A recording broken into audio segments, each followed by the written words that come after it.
was not involved in any way. As a matter of fact, he was standing on the first floor watching the parade.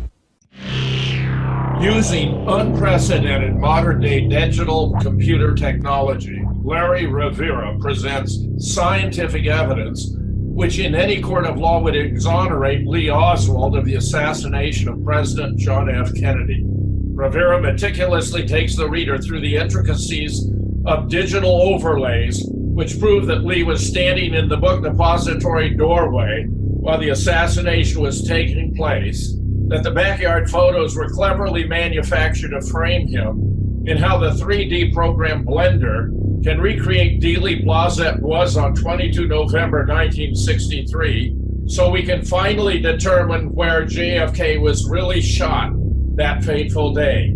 As if this were not enough, Rivera reveals what really happened on Elm Street as recently transcribed interviews with the motorcycle escort officers who were closest to JFK that day describe a heretofore unknown version of the events that shook our nation to its core and affected the history of the world forever.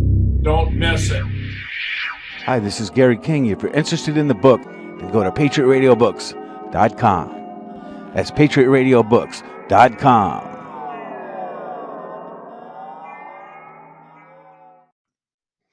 All right, welcome to the Jfk Show number 234. We have a special guest tonight, David Knight, and he's going to be knighted as our guide and, I guess, researcher and videographer. So anyway, David, go ahead and take the show. I understand this is a presentation that you recently gave in Illinois. Yeah, it sure is. I want to thank everybody for joining us tonight, and thank you, Jim and Gary and Larry, for having me on your show. It's a real honor. Hey, well, we're very pleased to have you here, David. And we've heard. I'm sorry, Jim. I didn't want to go ahead. Go ahead, Larry. Yeah, no, I'm very honored to bring David, into the fold here, as a contributor to our show, which has been going on for so many years now. It seems like forever, yeah. And it's not. We can't call it the new JFK Show anymore, Jim. It's like, we gotta change the name a little bit. But anyway, it's a search engine thing. Yeah, last time. Well, it's the show that's doing the cutting edge. So what we're doing is new. So I think it's fine. We can stay with it. New research comes from here. Right. So anyway, I just want to segue to David's presentation by saying that we presented my blog post in our last show, and I presented a lot of the stuff that Dave is going to present here tonight. But I wanted Dave to do his original presentation, the one that he did at the Olney conference for the JFK historical group. All right, and which I thought was magnificent. And I want to say that David Denton was very astute in bringing the first three presenters back to back on that morning of Friday. Okay, he brought David, he brought Casey. Casey was like, he just, that was unbelievable. And Brian, yeah, and it was new stuff. A lot of the stuff that these guys presented, and they all worked together, and that's why I thought that we should give each of them some time on successive weeks so that they can come in and present it, and we can bring about their work so others can see it and give them more exposure the way that they are also going to give us exposure. And I think reciprocating like that is the right thing to do. Go ahead, Dave. Take it away. Okay, here we go. I get asked the question, so who do you think killed JFK? My answer is always the same. It doesn't matter what I think, it only matters what you think. I can give you the roadmap, but it's up to you to strap in and drive. And I hope after today you'll do just that. Wow, you make history come alive. Thanks, Ted. We're going to make history come alive today. Quick word of thanks before I start my presentation. I do want to thank Casey Quinlan for being the first person to open my mind in 1989. The moment he walked across the stage and threw my school history book in the trash can, I actually started paying attention. Mom and Dad for buying all my first research materials. Brian Edwards, of course, for his help and guidance, and someone that I've been able to research with and bounce ideas and theories off of. and also all the eyewitnesses, researchers, and individuals that I've been fortunate enough to interview and speak with over the years. A little bit about my background. I've been a researcher since 1989. I've read over 400 books. I've read thousands of documents. I've viewed almost every film available. I've interviewed hundreds of eyewitnesses and people involved in and around the research community. Returned to the scene of the crime over 20 times, made 11 documentaries released on DVD and Blu-ray. Been a collaborator of other researchers and authors' works, including William Law. Been part of the National Conference in Dallas for the last 9 years as a videographer and producer of the conference DVD films, about 200 of them. I'm also a researcher, lecturer, and I'm writing a book that will soon be published. And our topic today is a new theory on the throat wound of President Kennedy, possible weapon, ammunition, shooter location, and why. So where did my info come from? Came from books, videos, testimony, internet, documents, and my direct interviews. So let us begin. We will discuss the weapons that were known for a fact that were in Dealey Plaza on 11/22/63. We will discuss the weapons in question that could have been in Dealey Plaza on 11/22/63, and we will discuss what I theorize is the type of weapon that could have been the cause of JFK's throat wound. So let's look at the evidence and my theory. We clearly see JFK's been hit in the throat. Governor Connolly shows no sign of being shot in the Zapruder frame 230. In the Alkins photograph, I'll give you a little bit of background here. James Williams Alkins took his two famous photographs on November the 22nd, 1963, while working on assignment for the AP. He was supposed to work in the office that day, but instead went to Dealey Plaza with his own camera and captured these two photos known as Alkins 6 on the left and Alkins 7 on the right. And we see a blow up here. JFK's already reacting to being shot in the throat. Let's look at the picture of the hole in the crack in the windshield. We see the hole in the windshield, and several eyewitnesses stated the fact that the size of the hole in the windshield was about the size of a number 2 pencil. Yeah, but David, right there, that's the Secret Service. That's a fake windshield that was presented after it. Okay, go ahead. I'm good with that. Eyewitnesses say they saw the hole in the windshield and the size of the hole would fit a number 2 pencil. They also said it was a hole made from the outside going to the inside. Dr. Evela Glanges, but it was very clear it was through and through bullet hole through the windshield of the car from the front to the back. No way there's even any cracks associated with that bullet hole. It seems like a high velocity bullet that had penetrated from the front to the back in the glass pane. George Whitaker Sr. says it was a good clean bullet hole through the screen from the front right. This had a clean round hole in the front and fragmentation out the back. Statements from the men who killed Kennedy. Dallas Motorcycle Patrolman Stavis Ellis, there was a hole in the left front windshield. It was a hole you could put a pencil through it. You could take a regular standard writing pencil, stick it right through there. Dallas Motorcycle Patrolman H.R. Freeman, I was right beside it. I could have touched it. It was a bullet hole. You could tell what it was. Secret Service Agent Charles Taylor Jr. In addition, of particular note was a small hole just left of center in the windshield from what appeared to be bullet fragments were removed. These are from David Lifton's book of Best Evidence.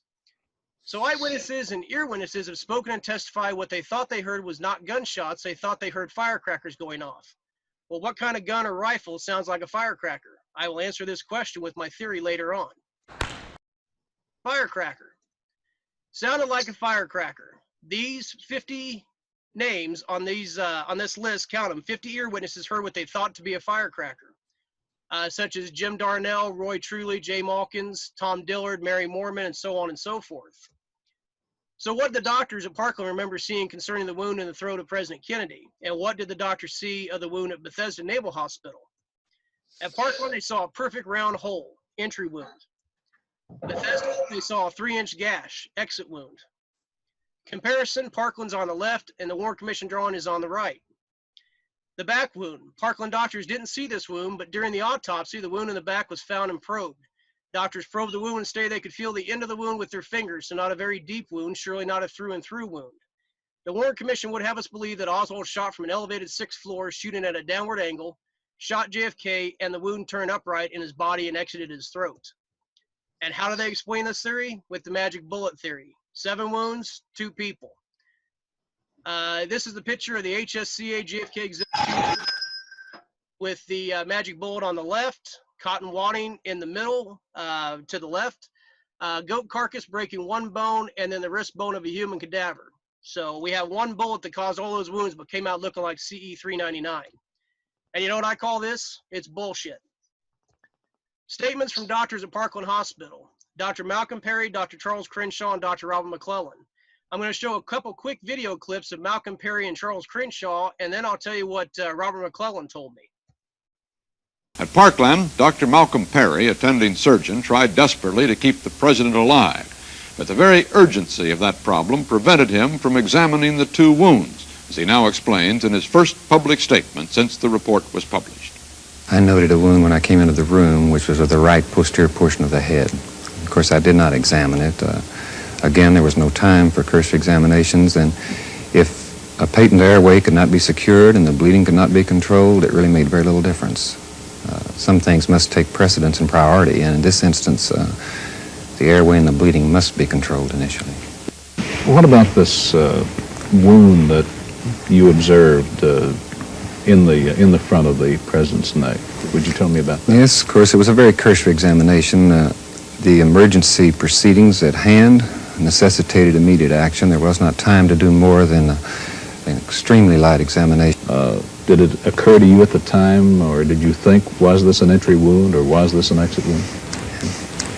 Actually, I didn't really give it much thought, and I realized that perhaps it would have been better had I have done so. But I actually applied my energies, and those of us there all did, to the problem at hand, and I didn't really concern myself too much with how it happened or why. And for that reason, of course, I didn't think about cutting through the wound, which, of course, rendered it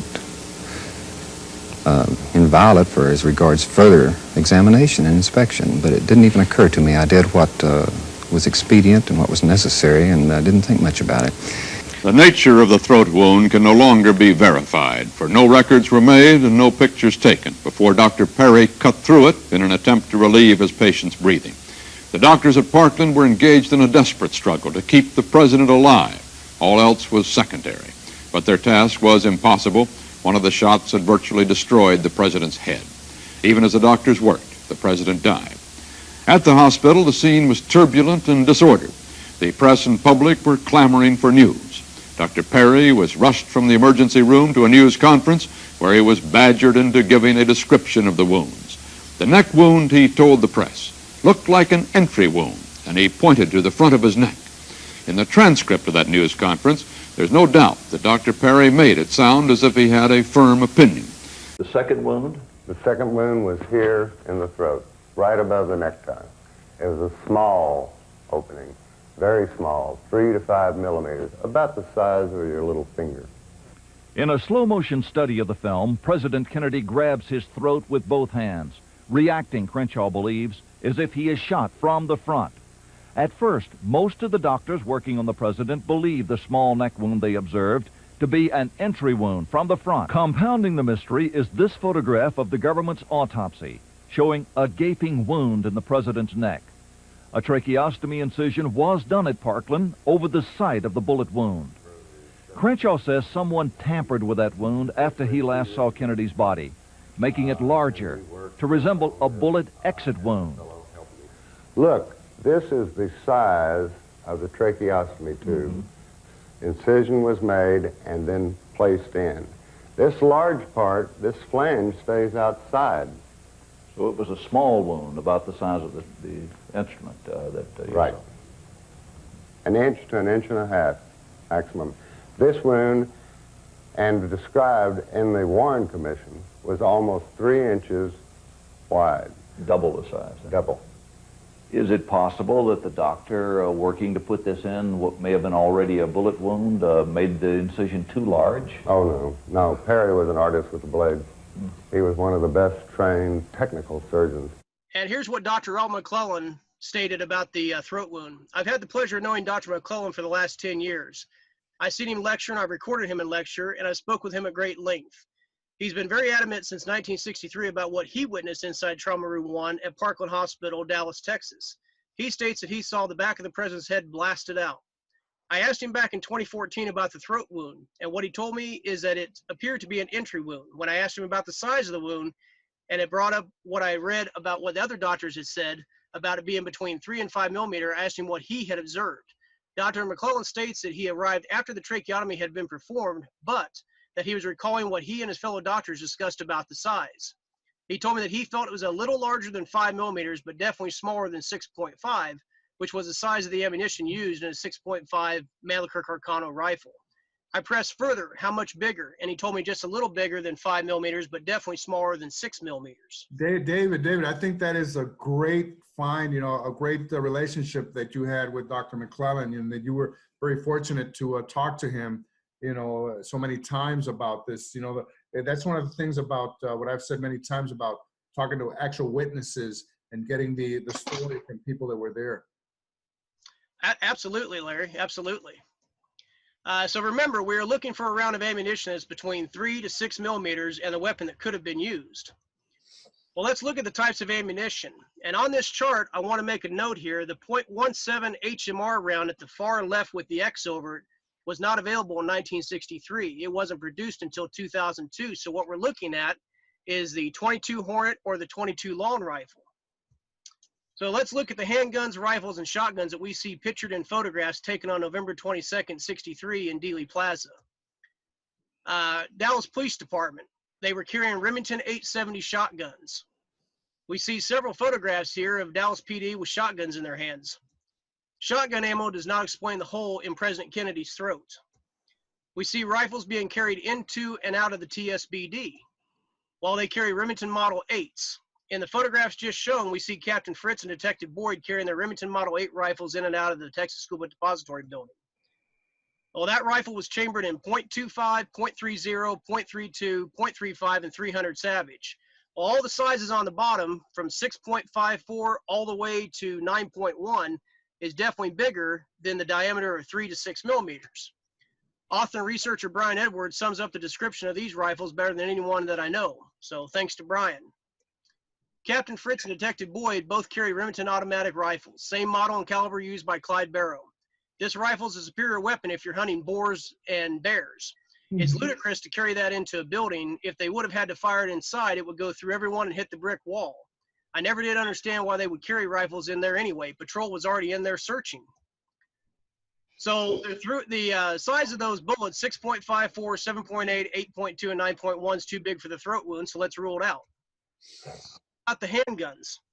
Sergeant Gerald Jerry Hill carried a .38 Colt Police Positive. Captain Will Fritz, .38 Colt Army Special. Detective Paul Bentley, .38 Smith & Wesson's Model 15 and 10 snub nose. Well, .38 Special is 9.1 millimeters. Dallas Police Motorcycle Officer Bobby Hargis is carrying a .45 ACP, which is 11.5 millimeters in this photograph. And let us not forget about all the other handguns carried by all the other officers. So 9.1, 11.5 is too big for the throat wound, so let's rule those out. Sheriff's Department. Sheriff Bill Decker. Bill Decker was riding in the lead car in the motorcade carrying a Colt Army 1917 Army 45 ACP, which has a size 11.5. He's also riding in the lead car, so I don't think he turned around and shot at President Kennedy in the throat. So 11.5 is too big for the throat wound, so we're going to rule that one out. How about the Secret Service? Service Agent George Hickey. AR-15 rifle. Colt Armalite AR-15 model 01 or 601 with a 20-round magazine is a .22 Remington. It is 5.7 millimeters. It fits a throat wound, but the AR-15 wasn't raised up until after the throat shot, and the car, gun, and agent was behind JFK the whole time in the motorcade. So I'm going to rule that one out too. A key piece of information here for you guys that several researchers have either not known or did not fully research is the .223 Remington round that's been spoken and written about was not even produced until 1964. Nobody had it. So possibly the round that would have been loaded in the AR-15 that Secret Service Agent George Hickey had in his weapon that day was a .222 Remington. But just to be thorough, I've included the ballistics of both cartridges of ammo here in this presentation. On the left, you've got the .222, in the center, the .223, and the right is a .22 Remington Magnum. All these bullets are still 5.7 millimeters, but like I say, he was behind Kennedy. How about Lee Harvey Oswald? Backyard photograph holding the Mannlicher Carcano with the weapon of the revolver on his hip. And here's a Klein's Western store ad showing the 6.5 Italian carbine. Here we see the Mannlicher Carcano on display. Well, that one there is 6.80 millimeters. We see here in Exhibit 141, FBI Exhibit C8. 6.80 is too big for the throat wound, so we're going to rule that one out too. Oswald's revolver was a 38 caliber Smith & Wesson, 9.1 millimeters. 9.1 is too big for the throat wound, plus Oswald had to pick it up from his boarding house after he left the TSBD, so we're going to rule that one out. See a pattern catching on here? We're ruling out a lot of guns. Jack Ruby. November 24th, 1963, Ruby shoots Oswald. Jack Ruby's revolver, 38 caliber Colt Cobra, 9.1 millimeters. 9.1 is too big for the throat wound, and newly released documents show that Ruby was in fact in Dealey Plaza at the corner of the Postal Annex building across from the TSBD during the assassination, according to informant Bob Vanderslice. 9.1 is too big, so we're going to rule it out. Okay, now that we've got that all cleared up, let's move on. Let us discuss other weapons that we have reports of either being around Dealey Plaza or reported to be seen around or that has been written about in the research documents in the community. Reported 2 different rifles found on the 6th floor of the TSBD. Time between these announcements that follow is 55 minutes. The reported rifle goes from a 30-30 to a British 303 by Tom Whalen, NBC affiliate. A short time later, Dallas sheriff's officers took a young man into custody. It's believed that they also took a rifle at the same time, described as a 30-30 rifle, which was supposedly found near the scene, although this has not been confirmed. We returned to station WBAP TV in Fort Worth and newsman Tom Whalen. Here's an additional report on what you heard NBC correspondent Bob Abernathy describe a few minutes ago, the building in which the sniper had hidden. It's the Texas School Depository at the intersection of Elm and Houston Street in Dallas. Dallas Crime Laboratory Lieutenant J.C. Day went to the building a short time after the shooting took place, and he walked out with a British 303 rifle. The rifle has a telescopic sight. Now, the rifle was found on the 6th floor of the building near a corner window. Also, police searching that area found 3 empty 303 cartridge cases, also scraps of chicken, as if a person could have been there for some time. There were boxes of books, textbooks, and other school materials stacked up all around on 3 sides of a sniper's nest, as if he had been there for some time. There was a gun rest made of papers near the open window that commanded the site from which the sniper, by which the presidential motorcade passed when the president and Governor Connally was shot. As we said before, the sniper's nest has been found, and police have recovered a British 303 rifle with a telescopic sight. This is Tom Whalen reporting from Texas for NBC from WBAP TV.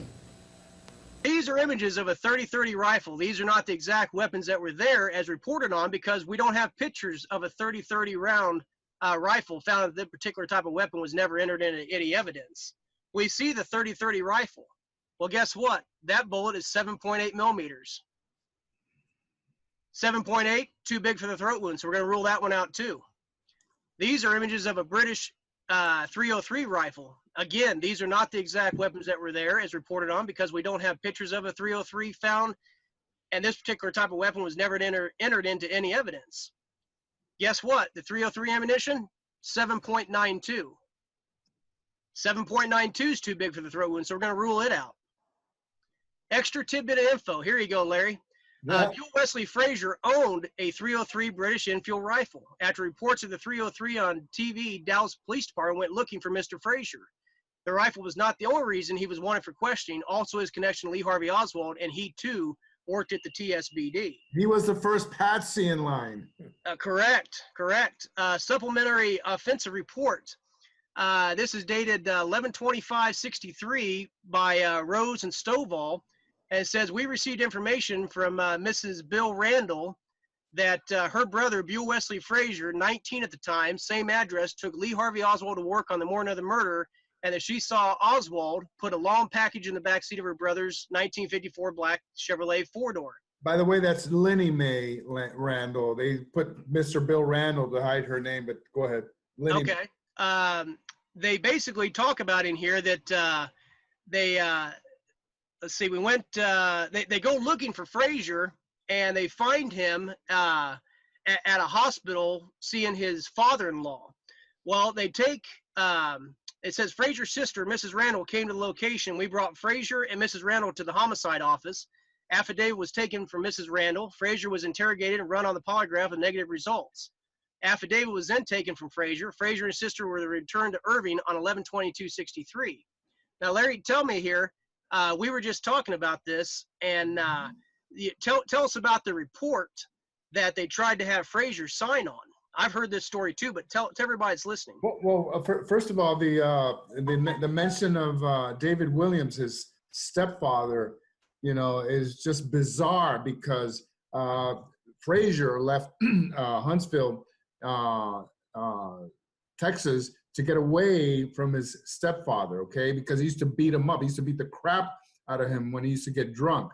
That's why he ends up at Lenny Mae's house, in Irving, okay? And not only that, Frazier disappears for about 5.5 hours that day.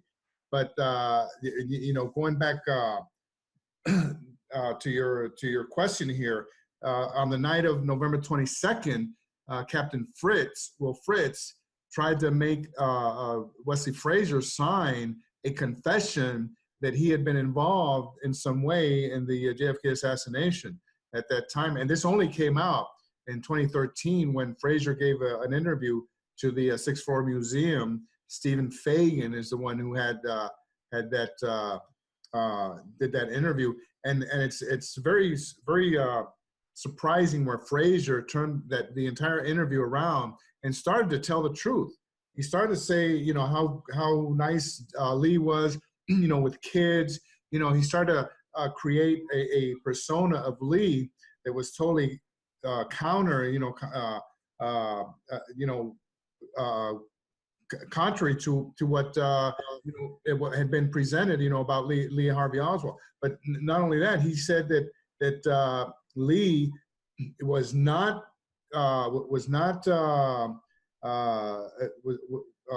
to blame for the assassination, and so many things that he said that day that Stephen Fagan could not avoid. All right. So and one of the things that he said that in that interview was this incident that happened with Captain Fritz, where Fritz, got so mad and red-faced, where he tried to hit him and everything, and then he stormed out of the room. And Frazier obviously did not sign, that confession. So that's the story. It's just so weird. The whole thing is so weird. Yeah, to me, it seems like they were trying to make sure they had a backup plan in case they couldn't frame Oswald. They were going to frame Wesley Frazier. And another tidbit I wanted to mention, that supposed polygraph, that he took that night has never surfaced. Okay, right, disappeared. Okay, right. All right. So go ahead. Okay, so 2 guns in the TSBD prior to November 22nd, 1963. And Roy Truely's later testimony to the Warren Commission, 7H 381 to 382. Mr. Ball asked, do you recall any time you saw any guns in the TSBD building? Mr. Truely, yes, I did, November 20th, 1963. Mr. Truely says they belong to Mr. Warren Castor, a rifle to go deer hunting with, and a .22 rifle. Yeah. Let's talk about the mysterious 38 in the brown paper bag real quick. There was a 38 snub-nose revolver found in a brown paper lunch sack. The revolver's serial number was 893265. There's been reports of it being found in front of the Texas School Depository Building, the Grassy Knoll, and the corner of Ross and Lamar Street. Reports of a blonde-haired woman dropping it, found by Willie Flatt and turned into Dallas Robbery Homicide Office by DPD Patrolman Jay Raz. The FBI started investigation on 11/30/63. Well, where did the investigation lead to? Where's the revolver now? It's clouded in mystery. We don't have a definitive answer on this. We see here in these Google images of Google Maps, the Texas School Depository Building is only a 6-minute walking distance to North Lamar Street and Ross Avenue, where the gun officially wound up at and was turned into Raz. Let's talk about the 7.65 German Mauser that was reported that they found that as well. It's 7.94 millimeters. In Jim Garrison's On Trail of the Assassinations, page 113 to 115, Officer Seymour Weitzman, part of the Dallas Police Search Team, later described the discovery of the rifle on the afternoon of November 22nd. He stated it had been so well hidden under boxes of books that the officer stumbled over it many times before they found it. I don't know if they were Keystone cops or what, but Officer Weitzman, who had an engineering degree, also operated a sporting goods store, was recognized as an authority on weapons. Consequently, Dallas Homicide Chief Will Fritz, who was on the scene, asked him the make of the rifle, and Weitzman identified it as 7.65 Mauser, a highly accurate German-made weapon, definitely more accurate than the Carcano. Deputy Sheriff Roger Craig was also there and later recalled the word Mauser inscribed in the metal of the gun. Well, you're not going to find Mauser on the Carcano rifle. Deputy Sheriff Eugene Boone executed a sworn affidavit in which he described the rifle as a Mauser. As late as midnight, November 22nd, Dallas District Attorney Henry Wade himself told the media that the weapon found was a Mauser. You know something, David? I can't help but notice that the first three weapons were from three different European countries, okay? Correct. You're talking about England, Germany, okay, British, Italy, so, what's going on here? Yeah, definitely, other than the 30-30, well, they didn't have an American-made rifle on scene. So I guess they were pushing that out towards our allies or, out in the Europe area. Very interesting. So 7.94 is too big for the throat wound, so we're going to rule that one out. James Files here. James Files, he claims his real name is James Sutton, 21 years old at the time on 11/22. He was a shooter on the grassy knoll, bit the bullet case and set it on the fence. He said that was his trademark. And he says he fired the fatal round into JFK's head. He worked with Charles Nicoletti and Johnny Rosselli, met up with Lee Harvey Oswald and spent time with him in Dallas prior to the assassination.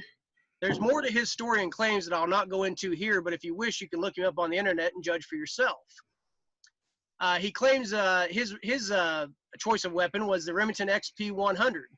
Now, this is a 221 Remington Fireball, and it is 5.7. Well, let's talk about that 5.7. It fits the throat wound, but Files himself said he only shot Kennedy in the head, not the throat. He fired one round, hit him in the head. So we're going to rule it out. And finally, we have come to my theory of what type of weapon could have been used. Art imitating life. Let's see if Hollywood in one of its timeless films could point to a weapon that could have been used.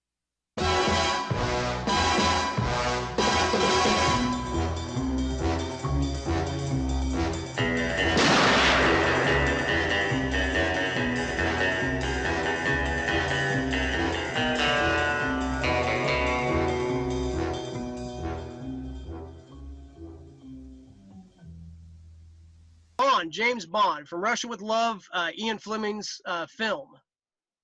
Where does he get those wonderful toys? Ask the equipment officer to come in, please. Q Branch has put together a smart-looking piece of luggage for us. We're issuing this to all 00 personnel. An ordinary black leather case with 20 rounds of ammunition here and here. Now, if you take the top off, you'll find the ammunition inside. On the side here, flat throwing knife. Press that button there, and out she comes. Inside the case, you'll find an AR-7 folding sniper's rifle, .25 caliber, with an infrared telescopic sight. Excellent stuff here, David. Thank you, Larry. From Russia with Love was released October 10th and 11th in 1963 in London and United Kingdom. It wasn't released in the United States until April 8th, 1964. So what would have been like if the shooter that used this or could have used this weapon was sitting there in the theater going, holy shit, that looks familiar. Not with that arm, you won't. You'd better leave it to me. I'm already too much in your debt. How can a friend be in debt?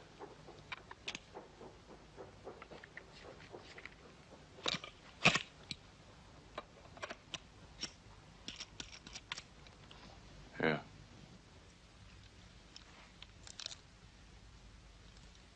Infrared lens.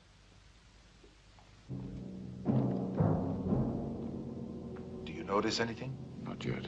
She has a lovely mouth, that Anita. Yes, I see what you mean. Harm or no harm, I have to pull that trigger. You think you can? You've got one shot, remember? It'll have to do.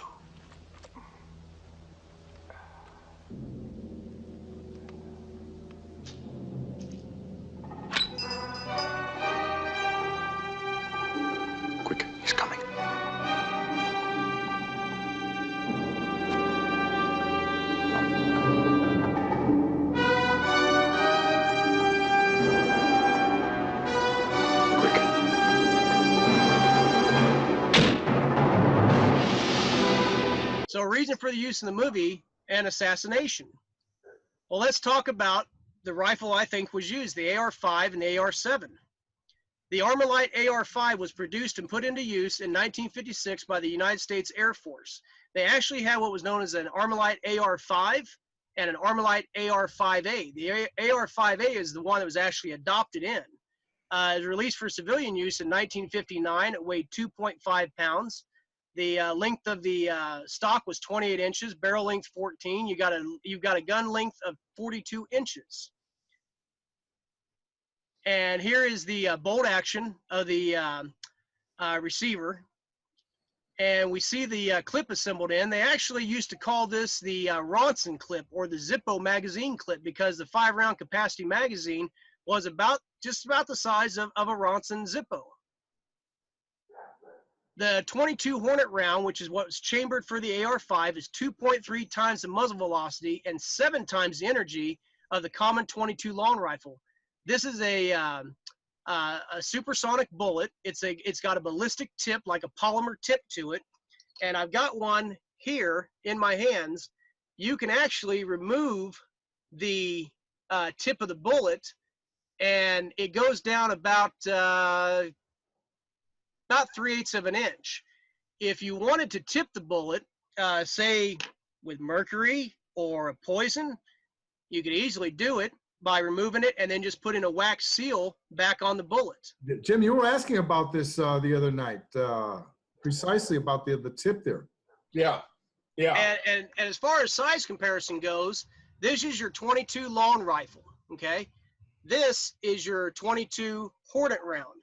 There's only approximately about maybe 3/4 of an inch longer, but you've got 2.3 times muzzle velocity and 7 times the energy of this little guy right here.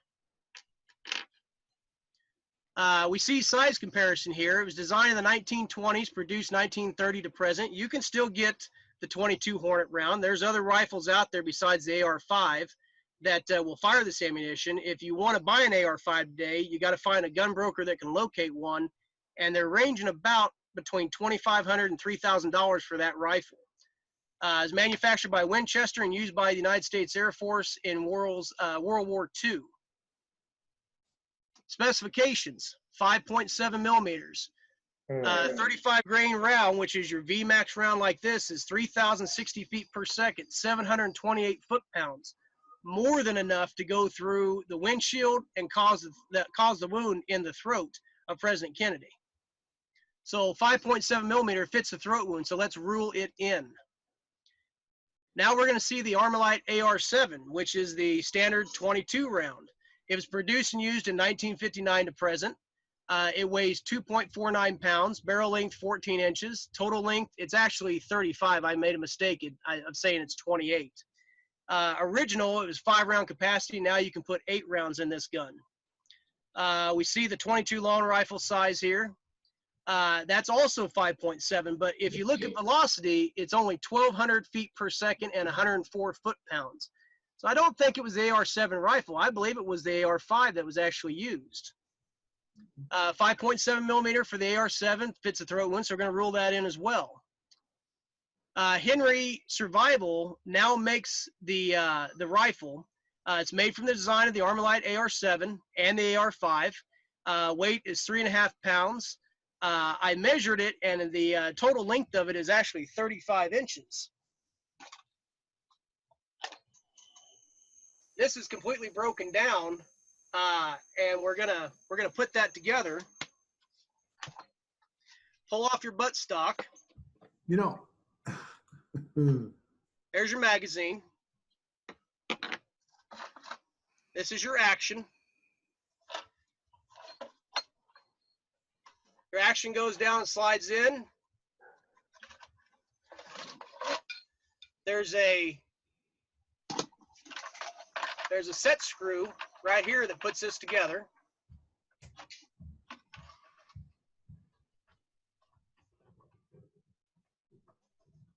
Looks like a toy. Yeah, exactly. A James Bond toy. Yeah, really. And then here's your barrel. It just slides down, and then you've got a spin collar.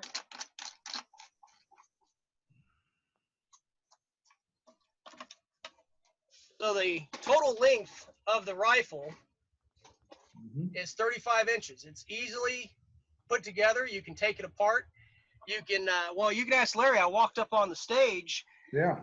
And I had it in my sport coat, and I took it out and put it down by the podium, and then I gave everybody a little disclaimer. I was going to show it, and I asked him. I said, I walked out in the middle. I said, do you see anything, weird that I have any bulges on me?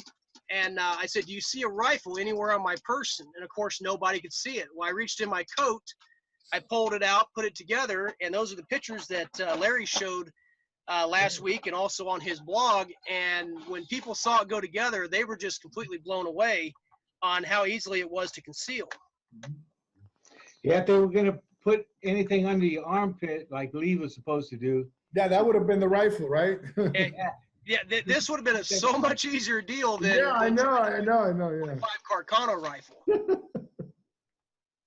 And here's a picture of when you buy a Henry Survival rifle today. You can get these at any place, Bass Pro, Academy Sports, damn near anywhere. You can order them online. They're $249.99 for this particular rifle.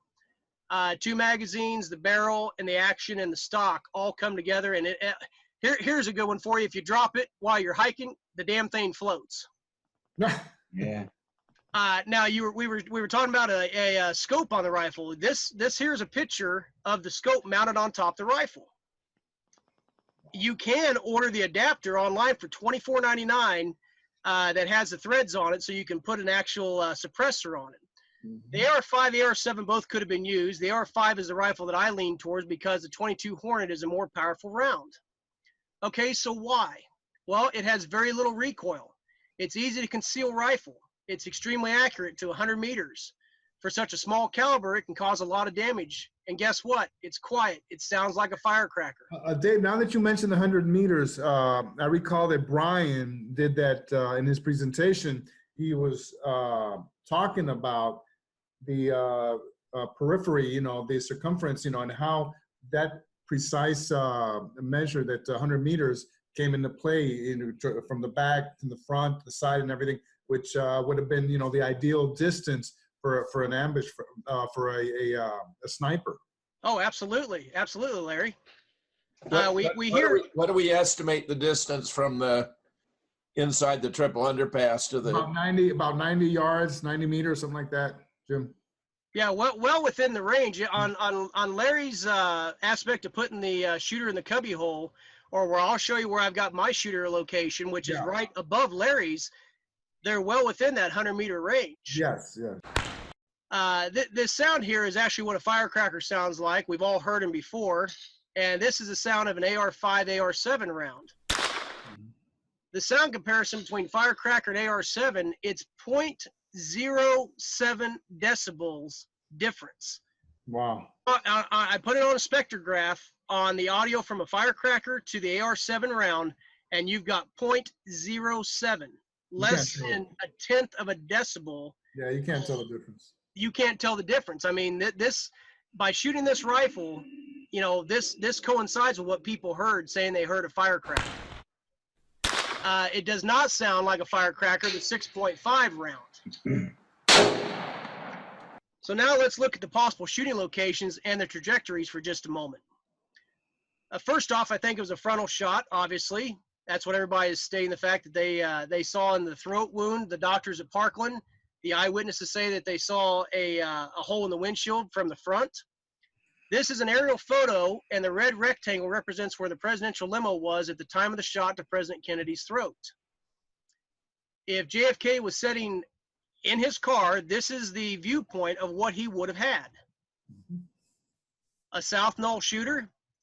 Sherry Feaster, the author of Enemy of the Truth, stated that she thought the head wound came from the front South Knoll location.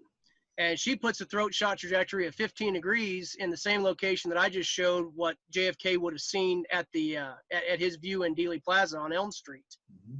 And if it came from the South Grassy Knoll, this would explain the hole in the windshield and the shot to JFK's throat. But I don't think the throat wound came from the South Knoll. sniper's viewpoint from the South Knoll. We see here in these three pictures actually. So where do I put a shooter? Look at the bridge. This is the Tom Dillard photograph. And every time that we actually see the photograph in print, we usually see, I hope you can see my mouse pointer here, but the middle tail light up is usually cropped out of a lot of the photographs that we saw printed at that time. Well, when you look at the bridge, and I don't know if you guys can see it yet, but let's take a look at the next photograph. This photograph was cleaned up just a little bit, other than just taking the grain out of it. Now what do you see?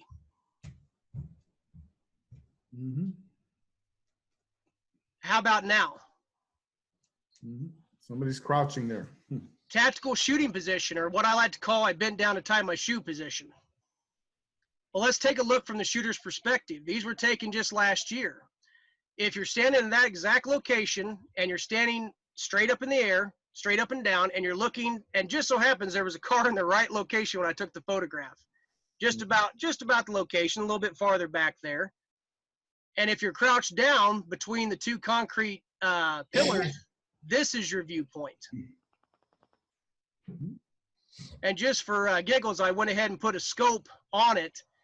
If they were using a scope, this would be a perfect viewpoint. It lines up perfectly with the windshield to go right into JFK's throat.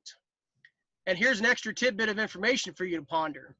Do you know who had a government-issued AR-5 issued to him and did not return it when his service ended? This blew Larry away, and Jim, yours and Gary's reaction to this was priceless last week.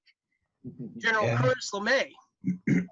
And in this photograph, we actually see that this AR-5 belonged to General Curtis LeMay. It's even got his signature on it in his handwriting, and that little nameplate that's actually attached to the AR-5 rifle. And we see it here more up close. Well, you know, it appears to have been an Air Force expert by the name of Jack Lawrence who fired this round. So since he was Air Force, that LeMay would have given him his gun. He would have wanted to do it. He hated JFK. But I think Larry's location inside the triple underpass is superior to up on the top, because it would have been just too conspicuous. Inside there, you got the perfect place to put it in this. Too many railroad men. Yeah. It's just too public. It's yeah, that's where Doug Weldon. I like the weapon. Now, I think you haven't quite finished, David, so I want you to finish. And I got a couple of comments. Okay. Well, when me and Larry sat down at Oldie and we were discussing this, and he showed me what he had in chapter 17 in the book, which, you know, completely blew me away. I'm sitting there going, this is great. This, you know, we're working in the same area. Right. And what I was talking to Larry about, I said, well, what if we had a person, what if the shooter was down in the cubbyhole and we had a radio guy with a walkie-talkie up on the bridge, or vice versa? I said, you've got something definitely, you know, conspicuous there in the Dillard photo. And I really like Larry's work with putting the shooter in the cubbyhole. I said, so what if they were working together, perhaps? That makes sense. Well, see, if you got an Air Force shooter and he's concerned about the chain of command using the weapon given to him by the Chief of Staff of the Air Force is going to, you know, reassure him that what he's doing is what he ought to be doing in relation to his responsibilities as a member of the U.S. military. Also the position on atop the triple overpass is also the Doug Weldon position, Jim, that you publish in Murder in Dealey Plaza. Well, I think you nailed the location, Gary, and I think that David has almost certainly nailed the weapon. In fact, I think it fits very nicely. I would observe Jim Lewis has been going through the South and firing high-velocity rounds through junk cars, and he finds that it makes this small white spiral nebula with a dark hole at the center. And at the beginning, of course, you show the cracked windshield, which was a substitute by the Secret Service. The original was taken back to Ford and replaced. Doug Weldon determined from discussion with the official who had it replaced, it had that through and through hole in it. That was a third windshield because Ford put a brand new one on, but the Secret Service had a whole bunch. Bob Livingston discovered that they'd obtained 20. They claimed for target practice, but it was obviously to set up, you know, the fraudulent deception we have here. Oh, what Jim Lewis discovered is when it passes through the windshield, it makes a sound of a firecracker. So you have, potentially two sources of sounds of firecracker, namely from the weapon itself and when the bullet passes through the windshield. I'm wondering whether that strong round wouldn't have gone completely through JFK's neck. Well, I was going to comment on that. First of all, I think that the discovery here, the presentation by David, especially revealing the high velocity capabilities. Stop share, David. Stop share. Okay. The high velocity capabilities of this type of weapon, okay, and the fact that this lower completely share. Stop share, David, because I want to get us all four here. Yeah, sure. Do I hit the new share or do I hit stop share at the top. Okay. Just stop share at the top. Right. The fact that this is a small caliber bullet that is not really intended to go through, penetrate and go through an object more so than to tumble inside, the target. Okay. And plus the windshield had to take a lot out of it. Yeah, of course. Yeah. But still it is high enough of velocity and powerful enough to go through that and do the damage that it did. I think David might want to comment on that. Yeah, I tell you what, I've talked to several ammunition manufacturers. I've talked to several people in law enforcement, and the consensus is the number one ammunition you do not want to get shot with is a 22 round, whether it's a 22 long rifle or a 22 Hornet round. And the reason for that is because when a 22 rifle round, whether it's the Hornet or the long rifle or even a 22 Magnum, anything that's 22, the speed that bullet is moving, when it enters the body, 99% of the time, what it does is it enters the body, it starts a ricochet effect and starts hitting, tendons, bones, soft tissue. A lot of people that get shot with a 22, if they're out squirrel hunting or hunting with rabbits and somebody ends up shooting with a 22. I've talked to nurses and also doctors as well. Matter of fact, I even asked McClellan about this. I said, if you got shot with a 22, I said, will that bullet leave your body? He goes, well, you'll actually have to go in and dig to get it out. Well, I got to piecing this together. I said, well, why do we have such a wide gash in the throat wound instead of a perfectly round hole that has been enlarged to put the trach tube in? Yes. They went in and tore that gash in his throat to dig that damn bullet out, is what I think. And I think that coincides with the 22 round bouncing around in there. They didn't just reach in with a pair of forceps and pull out the round. What they did is they had to go down there and fish for it to find out where it went to. Now, Bob Livingston, who is a world authority on the human brain and also an expert on wound ballistics, having supervised an emergency medical hospital for injured Okinawans and Japanese prisoners of war during the Battle of Okinawa, told me he believed the bullet had entered the throat and had fragmented, and a part had gone up and ruptured this tough membrane that covers the cerebellum called the tentorium, and another had gone down into the lung. And we know we have the bruises. It's the right lung, as I recall, that is bruised from efforts to retract the portion of the bullet there. And I'm just wondering if there's anything in your research that would suggest that account by this guy would be consistent with the weapon and the bullet you're talking about. Well, I tell you what, I feel that's definitely consistent because when the 22 round goes in, it is known to fragment, and a solid piece. I'm not saying the 22 Hornet's a magic bullet by any means. I don't think it went in and came out in pristine condition. I think between going through the windshield, going into his throat, I feel that it definitely could have fragmented, and that could explain why they went in and pulled pieces out. The enlarged throat wound appears to have originated as follows. Bob Livingston, who actually was a scientific director for two of the National Institutes of Health located across the street from Bethesda Naval Hospital, actually had heard the description of the wound on radio of a small clean puncture wound. He knew it was a wound of entry. So he called over and was put into contact with James Humes. And Hume said he wasn't listening to the radio because he didn't want to be affected by any reports. But Bob explained how that this had been a wound of entry and therefore the neck had to be carefully dissected. They were cut off by the FBI. He thought it was very odd. Right. Humes would that evening later ask him what it would have looked like if it had been a wound of exit instead of a wound of entry, and Bob described it. I believe that Humes used Bob's description to reconstruct the wound to try to make it look like a wound of exit. But that Bob's analysis, which I believe is confirmed by your own observations, is the bullet entered cleanly and then fragmented, and part went up to rupture the tentorium, because he explained to me that even the near simultaneous of two shots, say from the back of the head and from the side, and now it may have been two from the left and the right temples, actually, that occurred, because David Mantic is now inclined to believe there was this third shot to the head, which was fired from the south knoll, where both Rick Russo and Ed Tatro have photographs of that knoll shooter, separate photographs. So I've now seen two with the rifle. I believe that this is now consistent and puts all the pieces together, that it's inside the triple underpass from which the shot was fired, and that you therefore had two sources of the sound of a firecracker, one from the weapon itself, which, as you said, makes the sound of a firecracker, and the other is a bullet passing the windshield, which makes its own sound of a firecracker.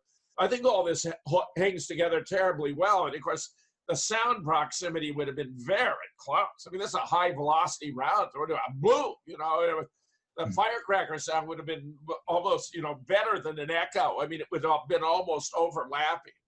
Right, absolutely, Jim. And I tell you what, I gave this presentation in Dallas last year, and Dr. David Mantic was actually sitting in the audience, and he immediately just started. He had a ton of questions for me, and we sat down and talked about it. And he said, "I've never seen that rifle before," and he said, "But the way that your presentation puts it out there," he said, I think you've got something here." And Ed Tatro himself, I saw Ed down there in Olney, and Ed was completely blown away too, and I'm sitting there going, well, I think I might finally have something here. So, well, what I like too is that this would be Curtis LeMay's own weapon. You see, which would have given this guy was an enlisted man. He just happened to be the best shot in the Air Force.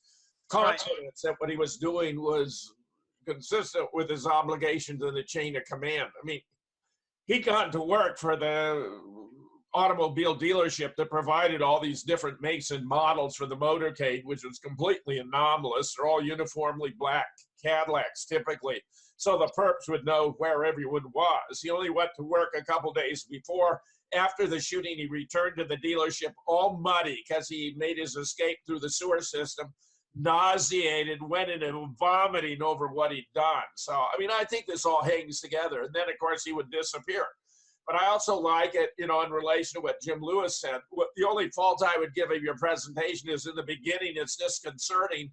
You have the legitimate Alchins. I've got many places where I compare the Alchins, where you can see a close-up, that it's a small white spiral nebula with a dark hole in the center. It's where JFK's left ear would be if his left ear were visible, juxtaposed with the Secret Service. That's already an assassination sign. It's clearly not the same. I have much more about it actually in the Great Zapruder film hoax. Because I have Jim Lewis's photograph of one of the vehicles he fired through to see if he could hit a dummy in the back seat. But David, this is excellent work. Excellent work.